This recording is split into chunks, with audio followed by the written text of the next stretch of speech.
Hi, so in this screencast we're going to be analyzing how to, we're going to be analyzing the number of hidden layers in the neural network in terms of training validation accuracy. So here, this is the curves that we got in the last screencast after doing two train validation, two hidden layers in the neural network with 10 hidden units in each layer. And so here, let's just for, you know, just to see what this looks like, let's change what hidden layers is. Let's change hidden layers to 0 and see if this code still runs. Right here, this should be equivalent. Okay, so this doesn't work. So if we change hidden layers to 1, it should work. There's something wrong with 0. We'll see about that in a minute. I think the problem must be that the layer dense. Here we gave the input shape argument, which is used on the first layer, and so I think that was missing, so we can give that again. But yeah, again, the model should be the first argument. Let's try that. Anyway, so this is the result for one hidden layer. What does that look like? That looks pretty okay. Training error is going down, validation error is going down, then back up. You know, it doesn't take long, just about 1 epoch before it starts to go back up. You know, maybe this would be easier to see if we used a different optimizer. We might try that. So maybe instead of doing optimizer Adam, we might try doing optimizer SGD.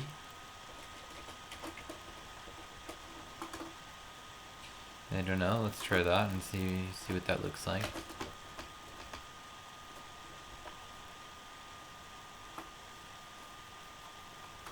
And let's remember the accuracy, validation accuracy here was going down to around 0.21, something like that.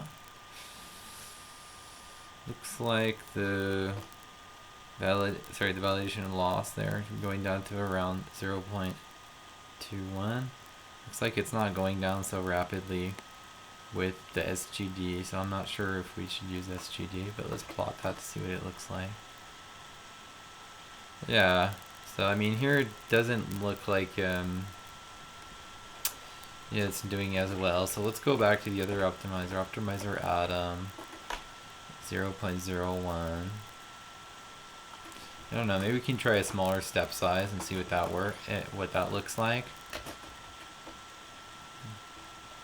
Again, here I just want to make it so that it's clear when the model starts to overfit, because in the previous plot it was not crystal clear because it was so early on, right?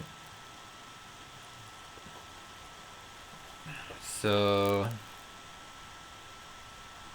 looking at this plot, I mean, it looks like the numbers are going back up, but let's take a look at the plot.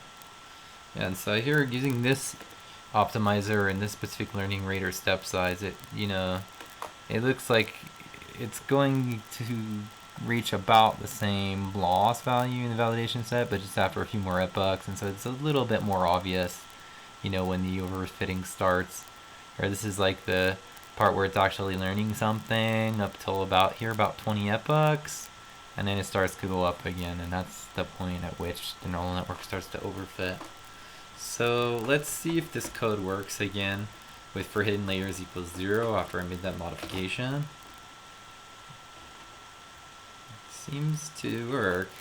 So again, when hidden layers equals 0, this is a model, this is a linear model, right? There's no hidden units, so we're just learning a linear function of the inputs for predicting the output.